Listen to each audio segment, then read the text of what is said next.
ഹരിശ്രീ ഗണപതയേ നമ. അവിഘ്നമസ്തു.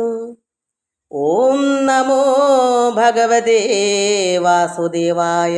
ശ്രീകൃഷ്ണ പരമാത്മനേ നമ. എല്ലാ ഭക്തമക്കൾക്കും എൻ്റെ വിനീതമായ പ്രണാമം. എല്ലാ ഭക്തമക്കളെയും ഭഗവാനിൽ അർപ്പിക്കുന്നു. എല്ലാവർക്കും ശാന്തിയും സമാധാനവും ഈശ്വരകൃപ, ആയുരാരോഗ്യം, രോഗശാന്തി, എല്ലാ നന്മകളും, ഈ ലോകസുഖവും ആത്മീയമായ കൃപയും എല്ലാം ഉണ്ടാകണമെന്ന് പ്രാർത്ഥിക്കുന്നു. നമുക്ക് അതിന് വേണ്ടുന്ന ഒരു നാമമാണ് അഹിംസാ പരമോധർമ്മ. അത് നമുക്ക് ഇപ്പോൾ കുറേ ദിവസമായി ഇപ്പം വൈശാഖ മാസമായതുകൊണ്ട് എന്നും ഭാഗവതം ഇടുന്നതുകൊണ്ട് എല്ലാം കൂടെ പറ്റാത്തത് കൊണ്ടാണ് മക്കളെ. അഹിംസാ പരമധർമ്മ എന്നുവെച്ചാൽ നമുക്ക് ഒന്നിനെയും വാക്കുകൊണ്ടോ മനസ്സുകൊണ്ടോ പ്രവൃത്തി കൊണ്ടോ ഹിംസിക്കാതിരിക്കുക. അത് നമ്മൾ എല്ലാ ഭക്തമക്കളും പഠിക്കേണ്ടുന്നതാണ്. എല്ലാവർക്കും വേണ്ടുന്നതാണ്. എങ്കിലും കൂടുതലും ഈശ്വരനിൽ ഒരു യോഗിയായി എന്താ യോഗം? ഭഗവാനിൽ ചേരുക എന്നുള്ള, ലയിക്കുക. നമ്മുടെ മനസ്സും ഈശ്വരനായിട്ട് ലയിച്ച് വരിക, അത് ഒന്നായി തീരുക, അതാണ് യോഗം. അതിന് ഭക്തമക്കൾ ഇതിനകത്ത് ഉണ്ട്, കുറേ മക്കളുണ്ട്, അവർക്ക് വേണ്ടുന്നതാണിത്. അപ്പോൾ അങ്ങനെ എന്നെ വിളിക്കാത്ത മക്കളും ഒരുപാടുണ്ടല്ലോ. അവർക്കും അങ്ങനെ ആഗ്രഹം ഉണ്ടെങ്കിൽ ഇതൊക്കെ പഠിച്ചിരുന്നാൽ ഇതെല്ലാം ഒന്നിച്ച് വന്നെങ്കിലല്ലേ നമുക്കത് അങ്ങനെ പരമാത്മയിൽ ചേരാൻ പറ്റത്തുള്ളൂ. അതാണ് അഹിംസാ പരമോധർമ്മ. അഹിംസ എന്ന് വെച്ചാൽ പരമമായ ധർമ്മം. ഒന്നിനെയും മനസ്സുകൊണ്ടും വാക്കുകൊണ്ടും പ്രവൃത്തി കൊണ്ടും ആരെയും ഉപദ്രവിക്കാതെ ചിന്തിക്കുക പോലും ചെയ്തുകൂടാ. അതാ മനസ്സുകൊണ്ട് എനിക്ക് ഇന്നതുപോലെ ഞാൻ ഇന്നതിനെ കൊല്ലും, അല്ലെങ്കിൽ ഇന്നതിനെ ഞാൻ പള്ളു പറയും, ഇന്നതിനെ ഞാൻ അങ്ങനെ അടിക്കും ഇടിക്കും, ഇതൊക്കെ അവൾ മനസ്സുകൊണ്ട് പറയുമല്ലോ. അതുപോലും ഹിംസയാണ്. അതാണ് മനസ്സും കൊണ്ടും വാക്കുകൊണ്ടും പറഞ്ഞും കൂടാ, മനസ്സുകൊണ്ട് ചിന്തിച്ചും കൂടാ, അതുപോലെ പ്രവർത്തിച്ചും കൂടാ. ഇത് 3 തരത്തിലും ചെയ്തുകൂടാ. അതാണ് ചിലർ ധരിക്കും ഞാനൊന്നിനെയും കൊല്ലുന്നില്ലല്ലോ എന്ന്. അതല്ല, എല്ലാം കൊണ്ടും നമ്മൾ ശുദ്ധമായ ഹൃദയമാകണമെങ്കിൽ, മനസ്സ് ശുദ്ധമാണെങ്കിലേ പരമാത്മയിൽ ലയിക്കാൻ പറ്റൂ. അതാണ് ഞാനിന്ന് അഹിംസാ പരമധർമ്മം ഇങ്ങനെ കുറച്ച് നാളുടെ മക്കൾക്ക് വേണ്ടിയാണ് ഇത് പറയുന്നത്. ഞാൻ തന്നെ ഇതൊക്കെ മനസ്സിലാക്കിയിട്ട് എന്താ കാര്യം? അറിയേണ്ടുന്നവർക്ക് അറിയണമല്ലോ. ഒരുപാട് മക്കൾക്ക് അറിയണമെന്നില്ലെങ്കിൽ പോലും 1ഓ 2ഓ മക്കൾക്ക് വേണ്ടി ആയാലും എനിക്കിത് പറയണ്ടേ. അതിനകത്ത് ഒത്തിരി മക്കൾ എന്നെ വിളിക്കാറുണ്ട്. അവർക്കൊക്കെ വേണ്ടിയിട്ടാണ് ഇതൊക്കെ പറയുന്നത്. അഹിംസാ പരമോധർമ്മം, അത് ധർമ്മമാണ്. വന്ദിച്ചു സൽഗുരുപാദത്തെയും വന്ദിച്ചു സിദ്ധ സമൂഹത്തെയും വന്ദിച്ചു ചൊല്ലുന്നേനീശനെയും ജ്ഞാനം വന്നിടാൻ വേണ്ടിയൻ ജ്ഞാനപ്പെണ്ണേ. നമുക്ക് ജ്ഞാനം വരാനാണ്, അറിവുണ്ടാവാനാണ്. അപ്പം നമുക്ക് അറിവാണ് ഈശ്വരൻ. അറിഞ്ഞെങ്കിൽ മാത്രം നമ്മൾ ഈശ്വരനെ നമുക്ക് എങ്ങനെ എത്തിപ്പിടിക്കാൻ പറ്റുന്നേ? അത് അറിഞ്ഞെടുക്കുന്നതാണ്. അല്ലാതെ നമുക്ക് അരൂപിയായിരിക്കുന്ന ഈശ്വരനെ നമുക്ക് എങ്ങനെ കാണാൻ പറ്റും? പരമാത്മാവ് അവതാരം എടുത്ത പുരുഷന്മാരൊക്കെ ശരീരം വന്നതുപോലെ തന്നെ അവർ വീണ്ടും പരമാത്മാവായിട്ട് ചേർന്ന് കഴിഞ്ഞു. എവിടെ നിന്നാണ് അവതരിച്ചത് അവിടെ തന്നെ വന്ന് കയറി പോയി കഴിഞ്ഞു. ഈ ഭൂമിയിൽ ഇനി വരണം. അപ്പോൾ നമുക്ക് ആ വന്നതിൻ്റെ ഒരു ഓർമ്മ, ഭഗവാൻ ശ്രീരാമനെന്നോ ശ്രീകൃഷ്ണനൊക്കെ നമുക്ക് വന്ന ഒരു ഓർമ്മ, അതിന് നമ്മൾ വിഗ്രഹം വെച്ച് ഭഗവാന്റെ പ്രതിഷ്ഠ വെച്ച് അത് കാണുന്നു. അല്ലാതെ അത് ആരാണത്? യഥാർത്ഥത്തിൽ അത് പരബ്രഹ്മമല്ലേ, പരമാത്മാവല്ലേ.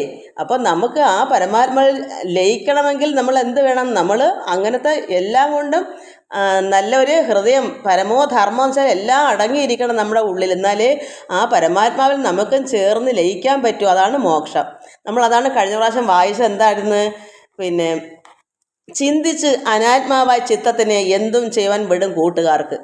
ഈ ലോകം അനാത്മാവാണ്. അതിലേക്കാണ് നമ്മുടെ പ്രവൃത്തികൾ മൊത്തവും പോകുന്നത്. മനസ്സ് എപ്പോഴും ഇന്ദ്രിയങ്ങൾ വലിച്ചുകൊണ്ട് ഈ ലോക ചിന്തയിലേക്ക് പോകുന്നു. അത് മോക്ഷമല്ല, അത് ചലിക്കുന്ന മനസ്സാണ്. ആ മനസ്സിനെ ചലിക്കുന്ന മാറ്റി നിശ്ചലമാക്കുക, അതായത് പരമാത്മാവിൽ ലയിപ്പിക്കുമ്പോഴേ നമുക്ക് മോക്ഷമാവും. അപ്പോഴാണ് നമുക്ക് ആനന്ദം അനുഭവിക്കാൻ പറ്റുള്ളൂ. അതാണ് നമ്മൾ കഴിഞ്ഞ പ്രാവശ്യം വായിച്ചത്. അത് കുറച്ചേ ദിവസമായിട്ട് എല്ലാവരും മറന്നുപോയി കാണും.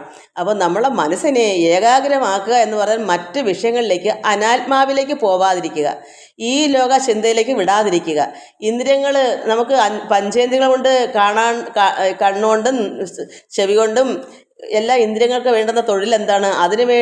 അതിനുവേണ്ടി പോകുമ്പോൾ അതിൻ്റെ പുറകെ മനസ്സും പോകും. അപ്പോൾ എങ്ങനെ നമുക്ക് ഏകാഗ്രത കിട്ടും? ധ്യാനിക്കാനും പ്രാർത്ഥിക്കാനൊക്കെ ഇരിക്കുമ്പോൾ ഭഗവാനെ ആത്മാർത്ഥമായി ഉള്ളത്തിലേക്ക് ഇഴിഞ്ഞിറങ്ങി പ്രാർത്ഥിക്കണമെങ്കിൽ മനസ്സ് നമ്മുടെ ഉള്ളിൽ തന്നെ ഇരിക്കണം, പരമാത്മ ലയിക്കണം. അപ്പോഴാണ് നമുക്ക് ആനന്ദം അനുഭവിക്കാൻ പറ്റുക.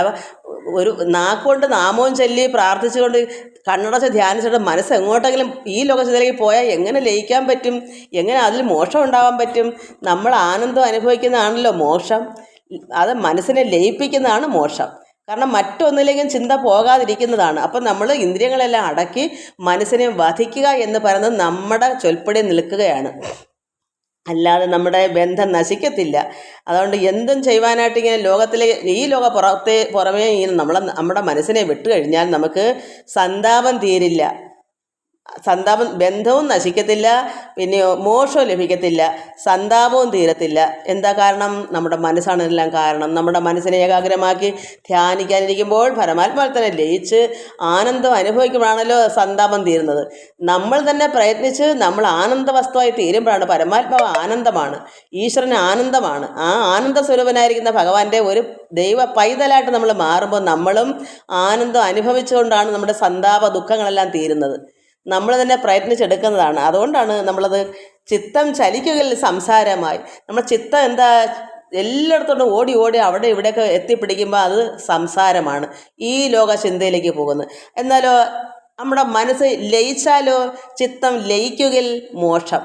അപ്പോൾ ചിത്തം ചലിച്ചാൽ ഈ ലോകത്തിൻ്റെ പുറകെ പോയാൽ അതെന്താണ്? ചിത്തം ചലിക്കൽ സംസാര ദുഃഖം, ഈ ദുരിതാബ്ധി, അതാണ് നരകം. അതേസമയം ഈ ചിത്തത്തെ നമ്മൾ ലയിപ്പിച്ചാലോ മോക്ഷം, ആനന്ദം. ആനന്ദ നിർവൃതി ആണ് ഈ മോക്ഷം എന്ന് പറയുന്നത്. എന്താണ്? അത് ആനന്ദമാണ്. ആനന്ദം അനുഭവിക്കുന്ന ഒരു വ്യക്തി ആണ് മോക്ഷം എന്ന് പറയുന്നത്. അതേസമയം ഈ ചിത്തത്തെ ഈ ലോകം മൊത്തവും ഇങ്ങനെ കറങ്ങി നടന്ന് എന്ത് എടുക്കട്ട് എന്ത് ചെയ്യട്ട്, ഈ ലോകത്ത് എന്തൊക്കെയോ കിട്ടിയത് പോരാതെ കണ്ടു കിടന്ന് അലയുന്ന മനസ്സ്, അതാണ് സംസാരം. അതൊരിക്കലും ശാന്തി തരത്തില്ല, ദുഃഖം തന്നെയാണ്.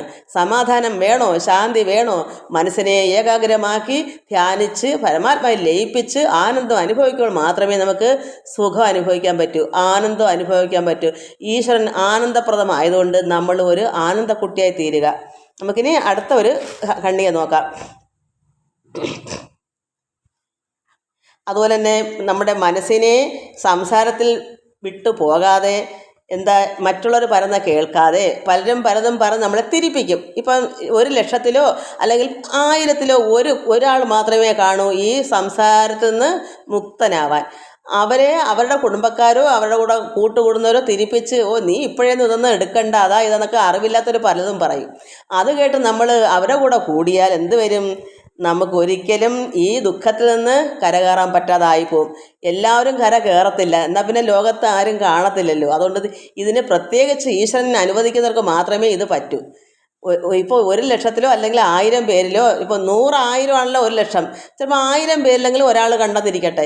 അപ്പോൾ അവർക്ക് അത് അവിടെ അങ്ങനെ എത്തേണ്ടടുത്ത് എത്തണമെങ്കിൽ നമ്മൾ എവിടുന്ന് വന്നു അവിടേക്ക് തന്നെ ചെല്ലണമെങ്കിൽ നമ്മൾ ഈ ഒരു കാര്യം നിർബന്ധമായിട്ടും മറ്റ് ലോകകാര്യക്കാരോട് കൂടെ കൂട്ടുകൂടിയാൽ നമ്മളെ ആ കുഴി കൊണ്ട് ചാടിക്കും. നരകമാകുന്ന കൂപത്തിൽ അവരുടെ കൂടെ കൂടിയ കൂപത്തിൽ ചാടിക്കും. എന്താ കൂപം? ഒരിക്കലും ഈ സംസാരമാകുന്ന കൂപത്തിൽ നിന്ന് കരകയറി പരമാത്മാവിൽ ലയിക്കാൻ പറ്റാത്തൊരവസ്ഥയാണ്. അത് ഈ ലോക ചിന്തയുള്ളവരുടെ കൂടെ കൂടിയാൽ. അതുകൊണ്ട് സജ്ജനങ്ങൾ കൂടെ കൂടുക, അവർ പറയുന്നത് എല്ലാം കേട്ട് ആനന്ദിക്കുക, ആത്മാവിൽ ലയിക്കുക, പരമാനന്ദം അനുഭവിക്കുക. അതുകൊണ്ട് നമ്മൾ പെട്ടുപോകരുതേ എന്നാണ് എനിക്ക് പറയാനുള്ളത്. എങ്ങനെയാ? ഈ ലോക ചിന്തക്കാരോട് അവരുടെ കൂടെ കൂട്ടുകൂടരുതേ. അവർ നമ്മളെയും കൂടെ അവരോ കണ്ണ് കാണത്തില്ല. അവരുടെ കൂടെ കൂടിയാൽ നമ്മളെ അവർ കാണാത്ത കുഴി ചാടുന്നത് നമ്മളെ കൊണ്ട് കുഴി ചാടിക്കും. അതുകൊണ്ടാണ് പറയുന്നത്, മക്കളെ അങ്ങനെയുള്ളവരുടെ കൂട്ടുകൂടാൻ ഒരു ഭക്തന് പാടില്ല. ഒരു ഭക്തൻ എപ്പോഴും സജ്ജനങ്ങളുമായിട്ട് വേണം സംസർഗം ചെയ്യാൻ. ദുർജനങ്ങളെന്ന് പറഞ്ഞാൽ എന്താ? ഈ ലോകത്തിലേക്ക് കിടക്കുന്നവരെല്ലാം ഈശ്വരനെ അറിയാതെ ഉള്ള ലക്ഷണക്കാരാണ്. അവർ അറിയുന്നു എന്ന് അവർക്ക് തോന്നുന്നതാണ്. അവരെന്തോ ഈശ്വരൻ ഇങ്ങനെ ഉണ്ടു എന്നൊരു ചിന്ത മാത്രമേ ഉള്ളൂ. അവരതിനെപ്പറ്റി ചിന്തിച്ച് അവരിൽ തന്നെയാണ് ഈശ്വരൻ എന്ന് ചിന്തിക്കുകയോ കാണാതെ മൊത്തം പരമാത്മാവെന്ന് അറിയുകയോ ചെയ്യാത്തവരാണ് അവർ. അവർക്കതിനെപ്പറ്റി ഉൾക്കാഴ്ചയില്ല. അതുകൊണ്ടാണ് പറയുന്നത്, അങ്ങനെ ഉള്ളവരുടെ കൂട്ടുകൂടിയാൽ, അതായത് ഒരു കുരുടനെ വഴി കാണിച്ചാൽ എന്ത് ചെയ്യും? 2 പേരും കുഴിയിൽ ചാടിപ്പോവും, ഒരിക്കലും കരകയറാൻ പറ്റുകയില്ല. അതുകൊണ്ട് നല്ല കണ്ണ് കാണാവുന്ന പ്രകാശം, കണ്ണ് തെളിഞ്ഞവരുടെ കൂടെ കൂടുക ഒരു ഭക്തൻ. അതുകൊണ്ട് ഇങ്ങനെയുള്ളവരുടെ കൂടെ പെട്ടുപോക. പലതും കേട്ട് അവർ പലതും പറയാം. നമുക്കൊരു സിനിമയ്ക്ക് പോകാതെ ഇപ്പോഴേ സന്യാസമൊന്നും വേണ്ട, നമ്മൾ ഇതെല്ലാം കളഞ്ഞിട്ട് ധ്യാനവും ജപവും ഒക്കെ കളഞ്ഞിട്ട് അവരെ കൂടെ കൂടും, അല്ലെങ്കിൽ മറ്റെന്തെങ്കിലും വിഷയത്തിലേക്ക് വിടും. അല്ലെങ്കിൽ നമുക്ക് ഇന്ന ലാഭം കിട്ടും, ഇന്നൊരു വർക്ക് എടുത്ത് ചെയ്യാം. ഈ ലാഭം കിട്ടിയിട്ട് എന്താ കാര്യം? ആനന്ദം അനുഭവിക്കണമെങ്കിൽ എന്ത് വേണം? ആനന്ദം അനുഭവിച്ചൊരു വ്യക്തിക്ക് ഒരിക്കലും പട്ടിണി വരത്തില്ല. അത് നമ്മൾ ആദ്യം മനസ്സിലാക്കണം. എല്ലാം പുറകെ വന്നുകൊള്ളും. നമ്മൾ ആരാണെന്ന് നമ്മൾ തിരിച്ചറിഞ്ഞു കഴിഞ്ഞാൽ പിന്നെ നമ്മളിൽ തന്നെ എല്ലാം, ലോകം മൊത്തം പിന്നെ എല്ലാം നമ്മളായി മാറിക്കഴിയുക. അവിടെ യാതൊരു മുട്ടും വരത്തില്ല. അതുകൊണ്ട് ദൃഷ്ടി മിഴിച്ച് ഇമതല്ലാതെ അന്തർലക്ഷ്യം നമ്മൾ ജ്ഞാനം ആ പരമാത്മ ലയിക്കണമെങ്കിൽ നമ്മൾ ഈ ലോകചിന്തയിലേക്കുള്ളെല്ലാം വിട്ടിട്ട് ആ ഏകാഗ്രമായ ആ മനസ്സിനെ ആ ഭ്രൂമധ്യത്തിലേക്ക് തന്നെ ലയിപ്പിച്ച് നിർത്തി ആനന്ദം അനുഭവിക്കുക എന്നതാണ് നമുക്ക് ലക്ഷ്യം, ഒരു ഭക്തന് വേണ്ടത്. തലതാടി നീട്ടിട്ടു കാര്യമെന്താ, തലമൊട്ടയിട്ടിട്ടു കാര്യമെന്താ, ഉലകത്തെ തോൽപ്പിക്കാം സന്യാസി വേഷത്താൽ, ഉദരം ഭരിച്ചിടാം ജ്ഞാനപ്പെണ്ണി. തലമുടി, തലയും തലമുടിയും നീട്ടി താടിയും വളർത്തിയിട്ട് എന്താ കാര്യം? ഇന്ന് ഒരുപാട് പേര് വയറ് നിറയ്ക്കാൻ വേണ്ടി പല വേഷവും കെട്ടുന്നതാണ് അതിൻ്റെ അർത്ഥം. അങ്ങനെ ഉള്ളവരാണ് സന്യാസിമാരും ഈശ്വരന് തുല്യം. അയ്യോ ഒരു സന്യാസിയാ, കുറച്ച് ഭസ്മമൊക്കെ വേണമെങ്കിൽ വാരി നെറ്റിലൊക്കെ പൂശി തലമുടിയൊക്കെ അങ്ങോട്ട് നീട്ടി ജട പോലൊക്കെ ആക്കി താടിയും വളർത്തി നീട്ടി കാവ്യ വസ്ത്രം ധരിച്ചൊക്കെ ഇങ്ങനെ എല്ലാവരെയും പറ്റിക്കാൻ നടക്കുന്നവരുണ്ട്. യഥാർത്ഥത്തിൽ അവർ കള്ളന്മാരാണെന്നുകൂടെ മനസ്സിലാക്കണം. എല്ലാവരുടെയും കാര്യമല്ല. ജ്ഞാനികൾ അവർക്കറിയാം ഇന്ന് ലോകം മൊത്തം വയറ് നിറയ്ക്കാൻ വേണ്ടിയുള്ള എല്ലാ കോലവും കാണിക്കുമെന്ന്.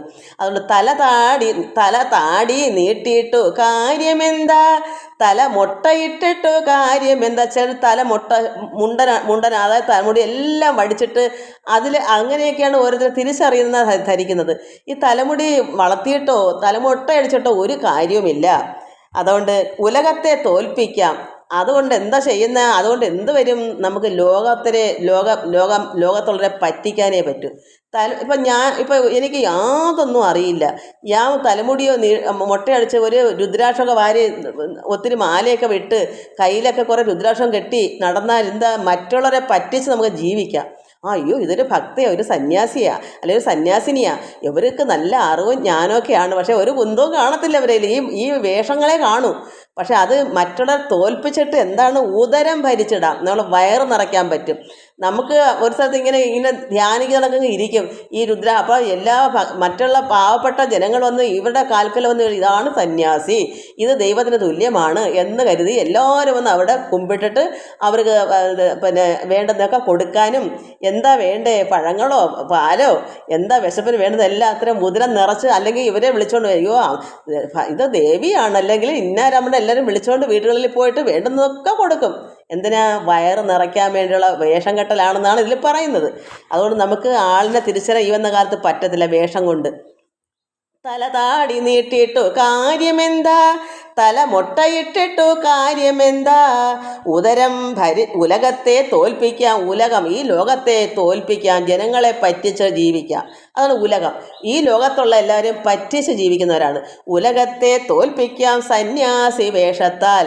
ഈ വേഷം സന്യാസിയുടെയാണെന്ന് എല്ലാവരും അറിഞ്ഞിരിക്കുക. അയ്യോ തല മൊട്ടയാണ്, ഒരു ഭക്തനും ഒരു സന്യാസിയാണ്. അല്ലെങ്കിൽ തല മുടിയൊക്കെ നീട്ടി താടിയൊക്കെ വളർത്തി ജടയൊക്കെ ആക്കി അതും ഒരു സന്യാസി. ഇതൊക്കെ എന്തിനു വേണ്ടിയിട്ടാണ് ചെയ്യുന്നത്? വേഷം കെട്ടൽ. ഉദരം വളർത്താൻ, വയറിന് വിശപ്പിന് ആഹാരത്തിന് വേണ്ടി ജനങ്ങളെ പറ്റിച്ച് ജീവിക്കാൻ. അതുകൊണ്ടാണ് ഉലകത്തെ തോൽപ്പിക്കാം സന്യാസി വേഷത്താൽ, ഉദരം ഭരിച്ചിടാം ജ്ഞാനപ്പെണ്ണി. നമ്മുടെ വയറ് നിറയ്ക്കാൻ കൊള്ളാം. ഇക്കാലം ശിഷ്യന്റെ വിത്തത്തിനെ കൈക്കലാക്കും ഗുരു വേണ്ടതുണ്ട്, ദുഃഖത്തെ തീർക്കും ഗുരുജനം ദുർലഭം, മിക്കതും വേഷക്കാർ ജ്ഞാനപ്പെണ്ണി. അങ്ങനെ ഈ ഉലകത്തെ തോൽപ്പിക്കാനായിട്ട് ഇങ്ങനെ വേഷം കെട്ടി നടക്കുന്ന ജനങ്ങളുടെ എന്താണ്? ഇങ്ങനെയുള്ള സമയത്ത് ശിഷ്യന്മാരെല്ലാം ഒത്തുകൂടും. അയ്യോ ഇന്നത്തെ ഭക്തൻ ഒരു സന്യാസി വന്നിരിക്കുന്നത്, നമുക്കെല്ലാം അവിടെ കൂടി അവിടെ നമുക്ക് ശിഷ്യത്വം അവരിൽ നിന്ന് വാങ്ങണം എന്ന് കരുതി കാൽക്കാൽ കൊണ്ടുവന്ന് കുറേ ദക്ഷിണയും വെച്ച് കുറേ എന്തെങ്കിലും കാണിക്കുക. സ്വർണ്ണമാവാം പണമാവാം ഇതൊക്കെ കൊണ്ട് കാൽക്കൽ വെച്ച് പൂജിച്ചിട്ട് ഈ പറഞ്ഞ വേഷം കെട്ടിയ ഗുരുവിൻ്റെ അടുക്കത്ത് ഒരു ഗുരുവാകി കണ്ടുകൊണ്ട് കുറേ ശിഷ്യന്മാരവരങ്ങ് കൂടും. അപ്പോൾ ഇവർക്ക് വളരാമല്ലോ, വയറ് നിറച്ച് നാളത്തേക്ക് ഇങ്ങനെ പണം വന്നുകൊണ്ടേയിരിക്കും. പോരെങ്കിൽ എല്ലാ സ്വത്തുക്കളുണ്ടെങ്കിൽ ഈ സന്യാസിയുടെ പേർക്ക് എഴുതി വെച്ചിട്ട് ശിഷ്യത്വം അത്ര നല്ല കേമനാന്നൊക്കെ കുറേ എന്തൊക്കെ മാജിക്കും കാണിക്കും വേണ്ടി വന്നാൽ.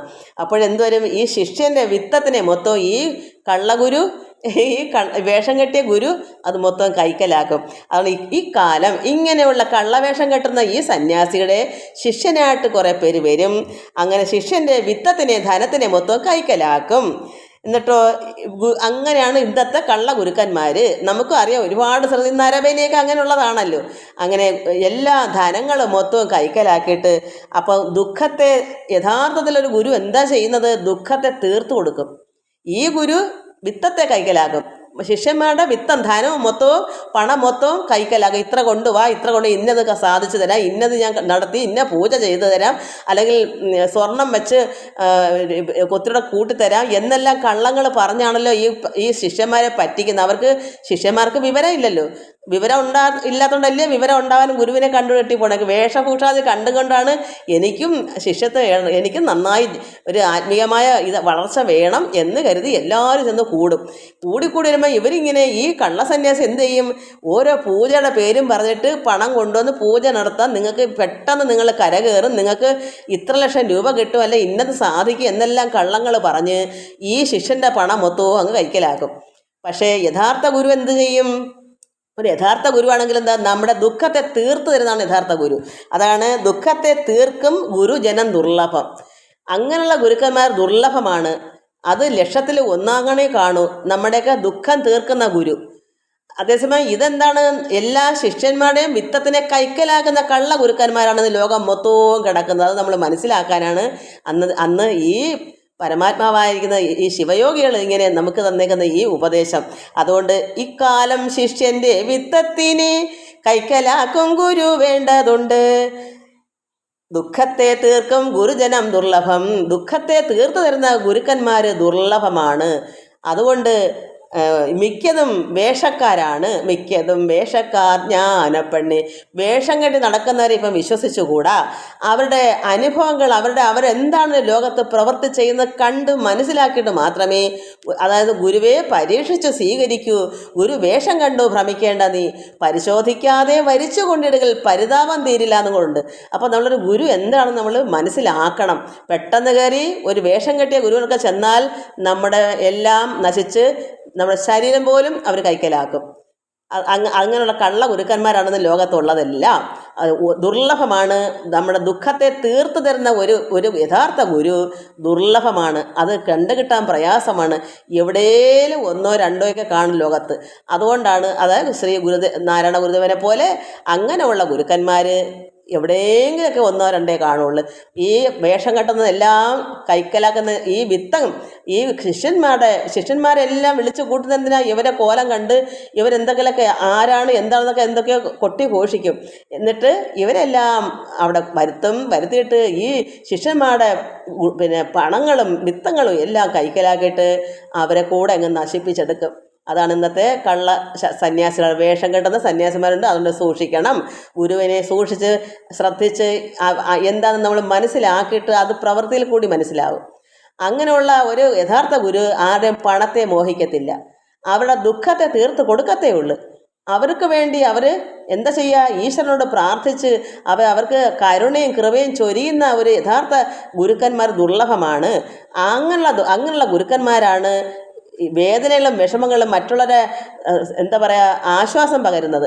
അല്ലാത്തവരെല്ലാം കള്ളന്മാരാണ്. അവരെന്തിനു വേണ്ടി വരുന്നു? ഉദരം നിറയ്ക്കാനും വയറ് നിറയ്ക്കാനും അവരുടെ കുടുംബം പുലർത്താനും വേണ്ടി കള്ളം പറഞ്ഞ് കള്ളസന്യാസിമാർ ലോകം മൊത്തം അതിനെ കറങ്ങുന്നുണ്ട്.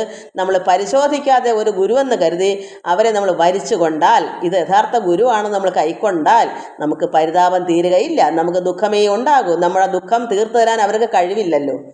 കാരണം അവർ കള്ളന്മാരാണല്ലോ. ഈശ്വരനായിട്ട് ഒരു ചേർച്ചയില്ലാത്തവരാണ്. അതുകൊണ്ട് നമ്മളതെല്ലാം മനസ്സിലാക്കണം. ഇതാണ് യഥാർത്ഥ ഗുരുവിനെ നമുക്ക് കണ്ടുകിട്ടാൻ പ്രയാസമാണ്. അത് ദുർലഭമാണ്. അങ്ങനെയുള്ള ഗുരുക്കന്മാരാണ് നമ്മുടെ വേദനയും വിഷമവും തീർത്ത് തരുന്നത്. അതുകൊണ്ടാണ് ഇവിടെ പറയുന്നത് ശിഷ്യന്മാരുടെ പണത്തെയും ധനത്തെയും കൈക്കലാക്കുന്ന ഗുരുക്കന്മാരല്ല. ഒരു സാധാരണ ഒരു ഭക്തൻ്റെ ഒരു ശിഷ്യൻ്റെ ദുഃഖം എന്താണെന്ന് മനസ്സിലാക്കി ആ ദുഃഖത്തെ തീർത്തു കൊടുക്കാനുള്ള ഉപായം കണ്ടു പറഞ്ഞു കൊടുത്ത് മനസ്സിലായി പഠിപ്പിച്ചെടുക്കുന്നതാണ് ഒരു ഗുരു. അതുകൊണ്ട് എല്ലാ മക്കൾക്കും ഇത് മനസ്സിലാക്കണമെന്നാണ്. ഇച്ഛ അനുരൂപം പണത്തെ നേടാൻ കച്ചവടം പോലെയായി വേദാന്തത്തെ വെച്ചു നടക്കുന്നോൻ സൽഗുരുവല്ലെന്നും നിശ്ചയിച്ചിടു നീ ജ്ഞാനപ്പെണ്ണി. ഇച്ഛാനുരൂപം പണത്തെ നേടാൻ. ഈ കള്ള ഗുരുക്കന്മാരുടെ ഇച്ഛയ്ക്ക് അനുസരിച്ച് പണം ഉണ്ടാക്കാൻ വേണ്ടി കച്ചവടം പോലെയായി വരും ഇന്ന് ഗുരുക്കന്മാർ. കച്ചവടം ഇന്ന് മുക്കിന് എവിടെ നോക്കിയാലും എനിക്ക് കൂടുതൽ സമ്പാദിക്കണം, എനിക്ക് കൂടുതൽ സമ്പാദിക്കണം എന്ന് പറഞ്ഞ് കള്ളവേഷം കെട്ടി ഗുരുക്കന്മാരങ്ങ് കൂടുതലായിട്ട് നടക്കുക. കാരണം വിഷമിക്കുന്ന ജനങ്ങൾ എവിടെ ചെന്ന് എത്തട്ട്, എവിടെ ചെന്നാലാ ഗതി കിട്ടുന്നത് എന്ന് കരുതി ഓടുന്ന ഓട്ടത്തിൽ കണ്ടു കിട്ടുന്നതെല്ലാം അങ്ങ് സന്യാസിമാരാണ്, ഗുരുക്കന്മാരെന്ന് കരുതി അവിടേക്ക് ഓടിയെത്തും. അതുകൊണ്ട് ഇച്ഛാനുരൂപം പണത്തെ നേടാൻ വേണ്ടിയാണ് കച്ചവടം പോലെ ഇരിക്കുന്ന ഈ കള്ള ഗുരുക്കന്മാർ.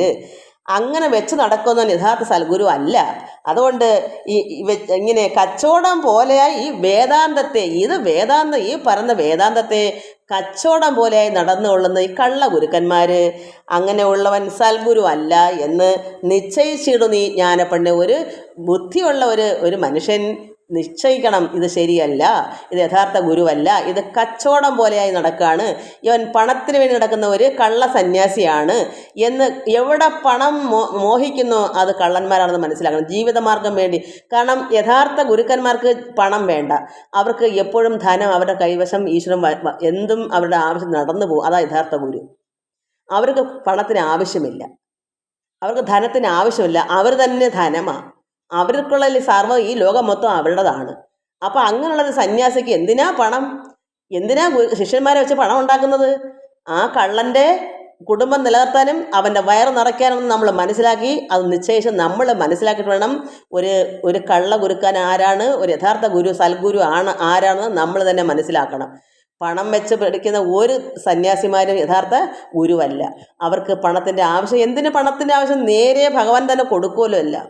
ഈശ്വരൻ അവർക്ക് വേണ്ടത് എല്ലാം കൊടുത്തിട്ട് അധികവും വരുമല്ലോ. അതിൽ നല്ല നല്ല ഗുരുക്കന്മാരുള്ളിടത്തൊക്കെ ഇഷ്ടം പോലെ പണം ഒഴുകുകയല്ലേ. അവർ ഇല്ലാത്തവർക്ക് അങ്ങ് വാരി, ആർക്ക് ആവശ്യം അവർക്ക് കൊടുക്കാനുള്ള പണം വന്ന് ചേരുക ചെയ്യുന്നത്. അത് ആരും ചോദിച്ച് വാങ്ങിക്കില്ല. അവർ അവിടെ എല്ലാം കൊണ്ട് കാൽക്കൽ വെച്ചുകൂടാതെ എങ്ങനെയാണ് ആ യഥാർത്ഥ ഗുരുവാന്ന് മനസ്സിലാകുമ്പോൾ പണം അവർ ചോദിക്കുകയൊന്നും വേണ്ട. എനിക്ക് ഇന്ന പൂജ നടത്താൻ, ഞാൻ ഇന്ന പൂജ നടത്തുമ്പോൾ നിങ്ങൾ ലക്ഷങ്ങൾ കൊണ്ട് താ എന്ന് പറഞ്ഞ യഥാർത്ഥ ഗുരു ആവൂ? അത് കള്ളനല്ലേ? അപ്പോൾ യഥാർത്ഥ ഒരു ഗുരുവിന് ഇങ്ങനൊരു പൂജ നടത്തേണ്ട അവരുടെ മനസ്സിൽ കൂടെ വരുമല്ല.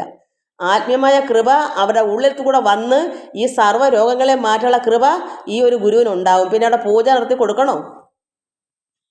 ഒരു ഗുരുവിന് ഇങ്ങനെയുള്ള കള്ള പൂജകളൊന്നും നടത്തേണ്ട കാര്യമില്ല. ഇന്ന പൂജ നടത്താം, ഇന്നത് ഇത്ര രൂപ, ഇന്ന പൂജയ്ക്ക് ഇത്ര രൂപ, ഇന്ന ലക്ഷങ്ങളെന്ന് പറഞ്ഞ് വാങ്ങിക്കുന്ന ഒരുത്തരും യഥാർത്ഥ സന്യാസി അല്ല. അവിടെയാണെന്ന് ജനങ്ങൾ കൂടുന്നത്. എന്താ? പണം കൊടുത്ത് ഏതാണ്ട് മേടിക്കുന്നത് പോലെ. അത് ഇന്ന് കിട്ടും, നാളെ അത് ഒഴുകിപ്പോകും, അവിടെ നിലനിൽക്കത്തില്ല. നമ്മളും ആ ഗുരുവിനെ പോലെ ആകാൻ ശ്രമിച്ചാൽ ആ ഗുരു തരുന്ന ഉപദേശം, നല്ല സൽഗുരുവിൻ്റെ ഉപദേശം എന്താ? നമ്മളും ഗുരുവിനെ പോലെ ആവുക എന്നതാണ്. ആ ഗുരുവിനെ പോലെ നമ്മൾ ആകാനുള്ള ഉപദേശം തരുമ്പോൾ നമ്മളത് മനസ്സിലാക്കി അതുപോലെ ആയാൽ നമുക്കും ഒരു വിഷമവും ഇല്ലാതെ, ഒരു ദുഃഖവും ഇല്ലാതെ, സന്തോഷവും ആനന്ദവും അനുഭവിച്ച് മുന്നോട്ട് പോകാം. അതിന് ഗുരുവിന് പണം കൊടുക്കേണ്ട കാര്യമില്ല. ആ ഗുരുവിന് സർവ്വതും അവിടെ തന്നെ വന്ന് ചേർന്നോളും. നേരായി തന്നെ ഭഗവാൻ വേണ്ടതെല്ലാം അവിടെ പട്ടിണി കിടത്തില്ല ഒരു സൽഗുരുവിനെ. അവിടെ എല്ലാം ഭഗവാൻ അവിടെ നൽകിയിരിക്കും. അത് ചോദിച്ചൊന്നും വാങ്ങിക്കണ്ട. ഇന്ന പൂജ നടത്താം, ഞാൻ അങ്ങനെ ചെയ്യാം, ഇങ്ങനെ ചെയ്യാമെന്നെല്ലാം പറയുന്നത്. അല്ലെങ്കിൽ ഒരു കോഴിയെ കൊണ്ടുപോവാ, കുരുതി കൊടുക്കുക, എന്തൊക്കെയാ ഇന്ന് കള്ളത്തരങ്ങൾ കാണിക്കുന്നത്. ഇത് അറിവില്ലാത്ത ജനങ്ങൾ ഇതെല്ലാം പറ്റിപ്പാണെന്ന് മനസ്സിലാക്കാതെ അവിടെ ചെന്ന് കൂടിയിട്ട് അവസാനം എന്തുവരും? ഈ മനുഷ്യനെ കൂടെ അങ്ങ് കൊല്ലും, നരബലിയായിട്ട് അങ്ങ് പോകും. എന്നിട്ട് ഈ കള്ളൻ എന്ത് ചെയ്യും? അവരുടെ കിഡ്നിയും കണ്ണും എല്ലാം എടുത്ത് ലക്ഷങ്ങൾ മേടിക്കും. നമുക്കുള്ള ധനം മൊത്തവും മേടിക്കും. അതും പോയിട്ട് ഈ മനുഷ്യൻ്റെ കിഡ്നിയും കണ്ണും അതും ഇതും ഒക്കെ എടുത്ത് വിൽപ്പന നടത്തും. അപ്പം കള്ളന്മാരെ നമ്മൾ മനസ്സിലാക്കണ്ടേ? ദുഷ്ടന്മാരെ മനസ്സിലാക്കണ്ടേ? അതിനാണ് ബ്രഹ്മാനന്ദ സ്വാമി ശിവയോടെ ഇതെല്ലാം നമ്മൾ മനസ്സിലാക്കേണ്ട. ഇതൊക്കെ നമ്മൾ മനസ്സിലാക്കേണ്ടത്. മനസ്സിലാക്കാത്തതിൻ്റെ പേരിലാണ് എല്ലാവർക്കും അബദ്ധം പറ്റുന്നത്. എന്നാലും പത്രത്തിൽ വരും, എത്ര കണ്ടാലും പഠിക്കത്തില്ല ഈ കേരളക്കാർ. എന്താ? ഇന്ന് നരബലി നടത്താൻ നാളെ ഒരു കള്ളനെ വേറെ സ്ഥലത്ത് വരുമ്പോൾ അവിടെയും ചെന്ന് കൂടും, അവിടെയും ഗതി. അപ്പോഴും മറന്നു പോകുന്നു, മായ മറപ്പിക്കുന്ന. അയ്യോ, ഇന്നൊരു കള്ളൻ ഇന്നടത്ത് ഉണ്ടായിരുന്നു, അവർ നമ്മളെല്ലാം പറ്റിച്ചുകൊണ്ട് പോയതാ, ഇനി ഇങ്ങനെ പാടില്ല എന്ന് ഈ സംസാര ദുഃഖത്തിൽ കിടന്ന് വലയുന്നവരറിയുന്നില്ല. കാരണം അവർക്ക് ഉൾവിളിയോ ബോധമോ അറിവോ അല്ലതോ ഉണ്ടോ? എന്താ കാരണം? ജ്ഞാനമില്ല. ഈ പിന്നെ എന്തോ കുറേ വേണമെന്ന് ചിന്ത മാത്രമേ ഉള്ളൂ, ഈശ്വരനെ അറിയുന്നില്ല. ഈ പ്രപഞ്ചത്തിൽ കുറേ വാരി കൂട്ടണം എന്നുള്ള ആ ഒരു കാഴ്ചപ്പാട് നടക്കുന്നതുകൊണ്ടാണ് നമ്മൾ എന്തും കൊടുത്തൊരു കള്ളസന്യാസം അടക്കം ചെന്നാലും കുറേ വാരി കൂട്ടാം എന്നുള്ള ചിന്ത കിടക്കുന്നതുകൊണ്ടാണ് ഇവരെ ദൈവം തന്നെയാണ് കൂടുതൽ ഇങ്ങനെ പറ്റിപ്പിക്കുന്നത്. കാരണം എന്നാൽ നീ കൂടെ മേടിച്ചോ, കുറേ കൂടെ മേടിച്ചോ. ഈശ്വരനെ അറിഞ്ഞ് ധ്യാനിക്കാനോ പ്രാർത്ഥിക്കാനോ അവർക്ക് സമയമില്ല. പെട്ടെന്ന് ധനമാവണം, പെട്ടെന്ന് എല്ലാം ഉണ്ടാവണം. അതിനുവേണ്ടി ഏത് കള്ളൻ്റെ അടുക്കലും പോയി എന്തും സ്വർണം കൊടുക്കണോ പണം കൊടുക്കണോ, എനിക്ക് ഇതിനേക്കാൾ ഇരട്ടി കിട്ടുമല്ലോ. ഇന്ന് ഈ ദുരാഗ്രഹം ഇരിക്കണത് എന്താ വരും? അതിനെക്കൊണ്ടുള്ള ആപത്തും വന്നുകൊണ്ടിരിക്കും. നമ്മൾ എന്താ വേണ്ടേ? അതിന് പരമാത്മാവിൽ ലയിച്ച് പ്രാർത്ഥന, പരമാത്മാവിനെ ഈശ്വരനെ ആരാധിക്കുക, ആലപിക്കുക, ഭഗവാനെ നമ്മളെ ഉള്ളത്തിൽ ഇരുത്താനുള്ള നമ്മളൊരു യോഗിയായി നമ്മൾ ഈശ്വരൻ ലയിക്കാൻ ഈ പ്രപഞ്ചത്തിലെ ഈ ദുരിതമാകുന്ന ഈ സംസാര സാഗരം ഇതിൻ്റെ എല്ലാം ചിന്ത മനസ്സിൽ നിന്ന് മാറ്റി, മനസ്സുകൊണ്ട് മാത്രം മാറ്റി ഈശ്വരനെ ലയിച്ചിരിക്കുന്ന ആരാധിക്കുക. ഹൃദയത്തിലിരിക്കുന്ന അഴുക്കനെ മൊത്തവും യോഗാഗ്നി ഈശ്വരനോട് ചേരുമ്പോൾ അതാണ് അഗ്നി. ആ അഗ്നി കൊണ്ട് നമ്മുടെ ഉള്ളിലെ വേണ്ടാത്ത ചിന്തകളെല്ലാം ഭസ്മമാക്കി കളയുമ്പോൾ നമുക്ക് ഹൃദയശുദ്ധി ഉണ്ടാകും, ആത്മാവിൽ ആനന്ദിക്കാൻ പറ്റും. അതോടെ നമുക്ക് ബ്രഹ്മാനന്ദത്തിൽ ചേരാനും ആനന്ദം അനുഭവിക്കാനും നമുക്ക് മോക്ഷത്തിലേക്ക് കടക്കാനും, അതുകൊണ്ട് നമുക്ക് യാതൊന്നിനൊരു വിഷമമില്ലാതെ ഈ പ്രപഞ്ചത്തിൽ എന്താ നമുക്ക് ആവശ്യം അത് ഈശ്വരൻ തന്നുകൊണ്ടേയിരിക്കുന്നത്. ഈശ്വരൻ എന്ന് പറയുന്നത് നമ്മൾ തന്നെയാണ്. അത് നമ്മൾ തന്നെ ചിന്തിക്കും, ഭാവന ചെയ്യുമ്പോൾ അതെല്ലാം നമുക്ക് സംഭവിച്ച് ഒരിക്കലും ഒരു ഗുരുവിനെയോ ഈശ്വരൻ്റെ അറിഞ്ഞൊരു വ്യക്തിയെ ഒരിക്കലും പട്ടിണി കിടത്തില്ല. അവിടെ സർവ്വതും ഭഗവാൻ നോക്കിക്കൊള്ളും, ഈശ്വരൻ നോക്കിക്കൊള്ളും. അവിടെ ഒന്നിനും വേണ്ടി വ്യാകുലപ്പെടേണ്ട, ഇന്നതെനിക്ക് ഇല്ലല്ലോ എന്ന് വ്യാകുലപ്പെടേണ്ട. അവിടെ വന്ന് ചേർന്ന് കൊണ്ടിരിക്കും. അവിടെ നോക്കാനും എടുക്കാനും ഈശ്വരൻ അവിടെ ഉണ്ട്. ആ ഉള്ളിൽ ആ ഈശ്വരൻ ഇരിപ്പുണ്ട്. ആ ഇരിക്കുന്ന ഈശ്വരൻ അവിടെ ഒരിക്കലും ഉള്ളിലിരിക്കുന്ന പരമാത്മാവ് ആ ഒരു ഭഗവാൻ ഇരിക്കാനുള്ള ദേഹമാണ് ഈ ക്ഷേത്രം. ഈ ക്ഷേത്രം ആരോഗ്യമുണ്ടെങ്കിൽ ആ ക്ഷേത്രത്തിന് ജലവും ആഹാരവും കൊടുക്കണമെന്ന് ആ ഉള്ളിലിരിക്കുന്ന ആത്മാവിന് അറിയാം, ആ പരമാത്മാവിനറിയാം. ഈ ദേഹം ക്ഷീണിക്കുന്നു, വിശക്കുന്നു, അപ്പോൾ അവിടെ വേണ്ടുന്നത് ആ പരമാത്മാവ് അതിൽ വഹിച്ചു കൊള്ളാൻ എല്ലാം അവിടെ വന്ന് ചേരും, നേരായി വന്ന് ചേരും. ഒന്നിനെയും പറ്റി ആകുലപ്പെടേണ്ട ഒരു ഭക്തൻ. അതുകൊണ്ട് നമുക്ക് ഇത് മനസ്സിലാക്കി മുന്നോട്ട് പോകുന്നതിനുള്ള എനിക്കിത് പറഞ്ഞു തരാതിരിക്കാൻ പറ്റത്തില്ലല്ലോ. ഇതിനകത്ത് ഒരുപാട് മക്കളുണ്ട്, ഇതൊക്കെ മനസ്സിലാക്കാനുള്ളത്. അവർക്ക് വേണ്ടിയാണ്. എല്ലാവർക്കും നമസ്കാരം. ഹരിവും ഹരിവും ഹരിവും.